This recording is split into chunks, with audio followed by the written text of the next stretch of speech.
Sachar committee ने यह भी कहा सेंट्रल वक्फ काउंसिल में और स्टेट वक्फ बोर्ड में और ब्रॉड बेस करके इंक्लूसिव होना चाहिए। ये बंद कमरे में कुछ लोग बैठा है ऐसा लग रहा है, इसको खोलना चाहिए, ब्रॉड बेस करना चाहिए। साथ साथ में सेक्रेटरी जो सेंट्रल वक्फ काउंसिल और स्टेट बोर्ड है उसका स्तर सीनियर लेवल होना चाहिए। उस समय under secretary deputy secretary rank का था, उसको कहा कि ज्वाइंट सेक्रेटरी एडिशनल सेक्रेटरी का रैंक ऑफिसर को नियुक्त करना चाहिए। और साथ में सर बच्चों और महिलाएं और बच्चों के लिए स्पेसिफिक कदम उठाना चाहिए।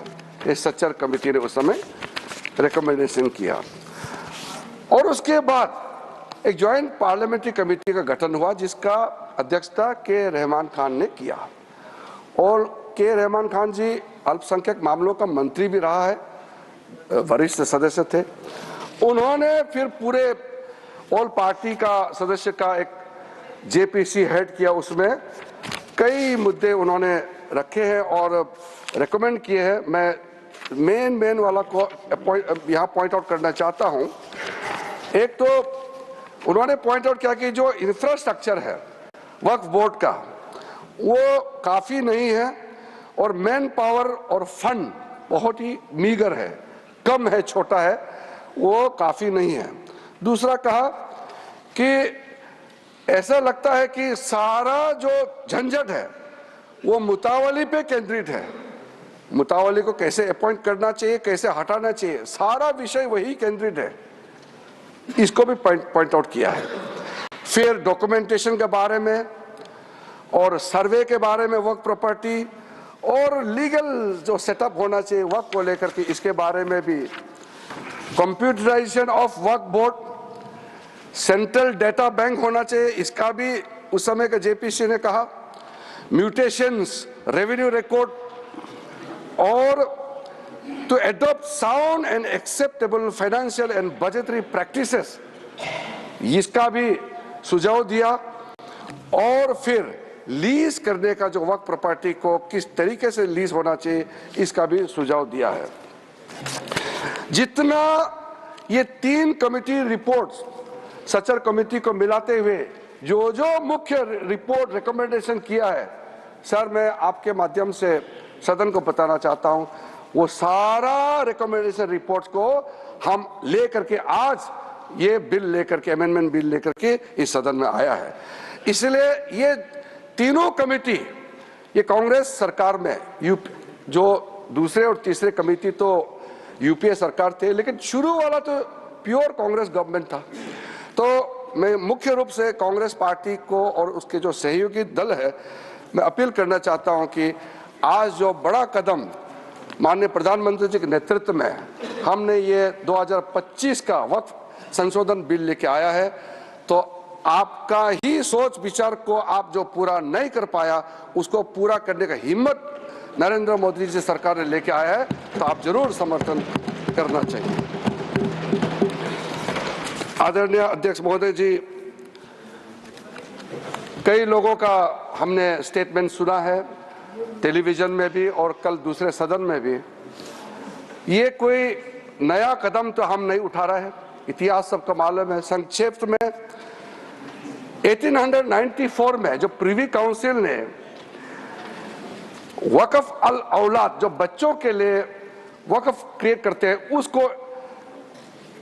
इनवैलिडेट करने के लिए एक ऑर्डर पास किया था, जो बाद में जाके बड़ा विषय बना। मुसलमानों का बड़ा दल गया, अपील किया ब्रिटिश हुकूमत के साथ, तब जाकर के 1913 में द मुसलमान वक्फ वैलिडेशन एक्ट को पहले बार औपचारिक तौर पर कानून के रूप में इस देश में शुरू हुआ। फिर 1923 में मुसलमान वक्फ एक्ट पास किया गया, जो केंद्रित किया है अकाउंटिंग और ट्रांसपेरेंसी को लेकर के। फिर मुसलमान वक्फ वैलिडेटिंग एक्ट 1930 पास हुआ, जो है reinforcing the legal validity of family औकाफ। इस तरीके से शुरुआत हुआ। फिर हमारा देश आजाद हुई। उसके बाद 1954 में वक्फ एक्ट पारित हुआ, जिसमें स्टेट वक्फ बोर्ड का गठन का प्रावधान वहां से शुरू हुआ।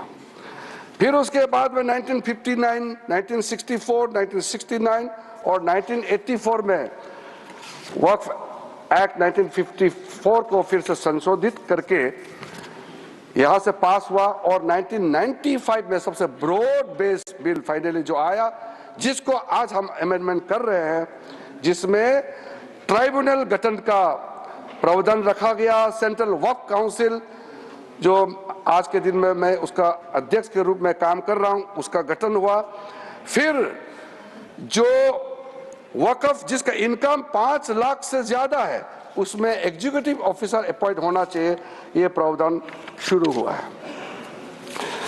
अध्यक्ष महोदय जी, ये जब चल रहा था, समस्या तो है, सबको मालूम है, और कमेटी का रिपोर्ट का भी मैंने जिक्र किया, लेकिन ऐसा क्या हुआ जो हमको ये एक मेजर अमेंडमेंट आज लेके आना पड़ा। 2013 में यूपीए सरकार था और चुनाव सर पे था, चुनाव आने वाला था। उसमें यूपीए सरकार ने कदम उठाया कि कुछ बदलाव लाना चाहिए। उस समय सर यूपीए सरकार ने जो चेंजेस लाया है, उसको मैं थोड़ा सा कंपेयर करके बताना चाहता हूं। उस समय भी जेपीसी गठन हुआ, आज भी जेपीसी बनी है। फर्क क्या है सर? उस समय का सेलेक्ट कमेटी में 13 मेंबर थे और इस बार के जेपीसी में 31 मेंबर्स।